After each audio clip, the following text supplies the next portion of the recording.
מהמלחמה הזאת חוזרים כל פעם אל החוויות, אל הרגעים, אל התמונות שנצרבו בזיכרון הקולקטיבי. מההפתעה בשתיים בצהריים, קרבות השריון העצומים, הלוחמים ההירואיים. אבל לא תמיד אנחנו זוכרים שלמלחמת יום הכיפורים היה גם צד שני. גם להם היו מצלמות, גם להם יש סיפורי גבורה. وأنا في تلك اللحظة لازم أعبر. ارفع القوارب، رفعوا القوارب 22 قارب. ادخل عدي في الثغرة، منزلين 22 قارب في المية وأنا ماسك علم الجمهورية واقف بهتف بحياة مصر وبعمل التشجيع.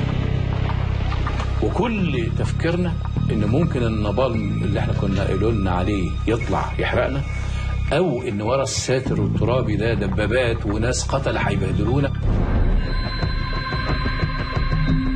לי להבין בעצם מה המצרים רצו ולמה התחילו את המלחמה הזאת, מה היו המטרות שלה, כל הבסיס למלחמה הזאת אי אפשר להבין אותו. סרט 1973 יומן מלחמה מנסה להציג את יום כיפור גם מהזווית של המצרים. לא של אויב אכזר צמא דם שרצה להשמיד את ישראל, אלא מזווית של צבא, של נשיא שיצא למלחמה מוגבלת כדי להשיג הישגים מדיניים.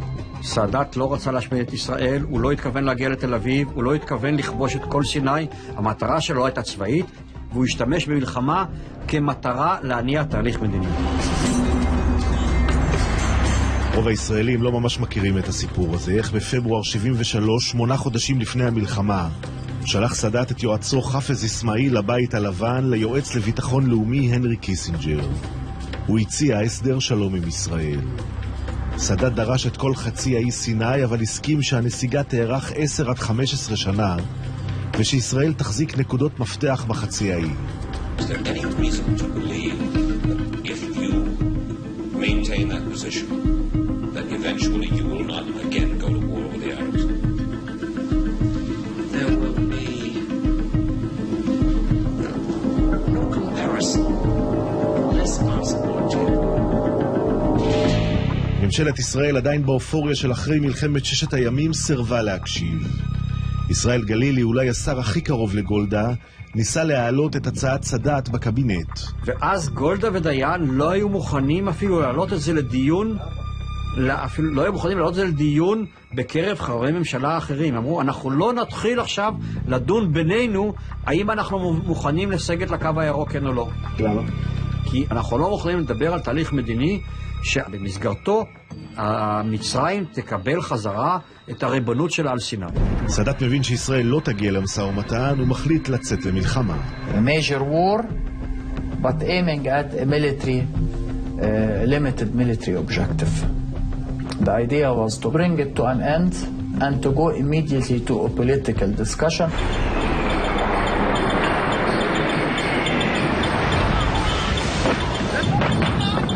وصلنا الناحية التانية في الشرق، السلام الحمد لله. طلعنا على السياج الحجري، لقينا الساتر الترابي ده عالي جدا. جريت وطلوعي العلم فوق وحطيت العلم، لقيت جنبي شاويش مجند تبعي، وبدأ محمد ده يبص للرمل ويكلم الرمل كأن واحد عاشق بيكلم حبيبته، وراح واخد شوية رمل كده وجاي سكر فندق سكر. המצרים למודי התבוסה מ-67 לא תיארו לעצמם שהצבא הישראלי המהולל כל כך יתפס עם המכנסיים למטה. בתוך יממה 100,000 חיילים מצרים ו1,000 טנקים חצו את התעלה, השתלטו כמעט על כל המעוזים בקו בר לב. فكان عندنا حاجتين، عايزين ننتصر وعايزين ننتقم. فالحرب فضلت ال3 أيام الأولانيين بدون أسرى، ما بتاخدش أسرى، بيرفع إيديه بيقول لك أنا مستسلم أو بتاع، بتخلص عليه كنوع من أخذ حق من قتلوهم وهم أسرى في 67. ההצלחה הצבאית הייתה מעל המשוער. הארמיות המצריות התפרסו ברצועה של 7 קילומטר בסיני, מתקפת נגד של הישראלים נכשלה. ביום הרביעי למלחמה, שגריר ישראל בארצות הברית שמחה דיניץ ביקש רכבת אווירית של סיוע מקיסינג'ר. האמריקאים סרבו. אבל אז משהו השתנה.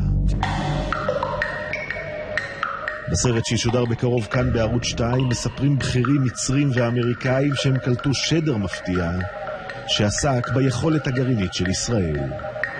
احنا المخابرات رصدت من داخل إسرائيل ان إسرائيل رفعت درجة استعداد استخدام السلاح النووي لديها مجرد ما القوات المصرية كلها عدت على الضفة الشرقية لقناة السويس. We knew there was a base where Jericho missiles were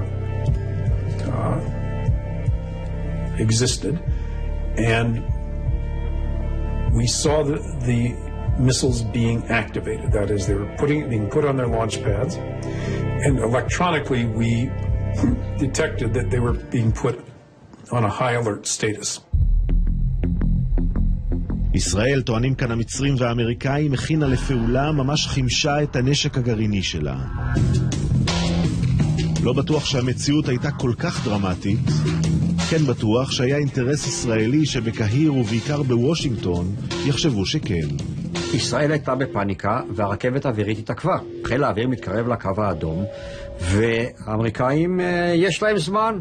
ישראל רצתה לעשות כאילו מהלך שהוא נשמע תחזיקו אותי אם תרצה, ללחוץ על האמריקאים שיתחילו להזיז רגליים, לשלוח את הסיוע שישראל דורשת.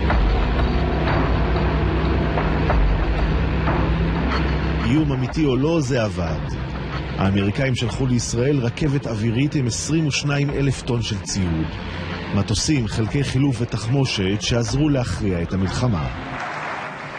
أعلن لشعبنا ولأمتنا العربية كلها أن قرون التخلف والهزيمة قد انتهت بعد أن حققت القوات المسلحة في مصر وسوريا تؤيدها قوات الشعوب العربية أول نصر حقيقي للعرب منذ عدة قرون.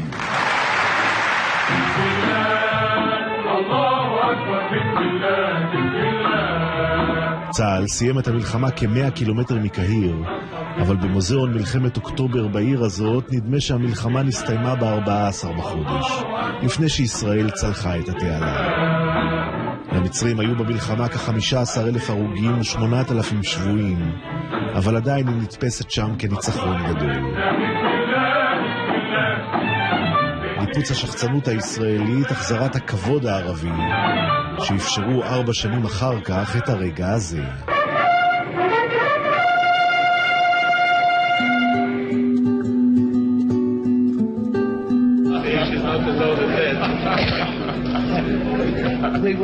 בביקור ההיסטורי בישראל פגש סאדאת את גולדה מאיר, מי שהייתה ראש הממשלה שסרבה לניסיונותיו למשא ומתן.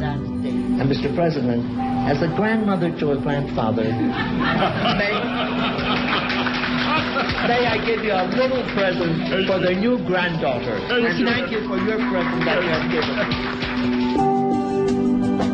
התנאים שנחתמו לבסוף בהסכמי קמפ דיוויד היו טובים פחות לישראל ממה שהציע סאדאת 8 חודשים לפני המלחמה.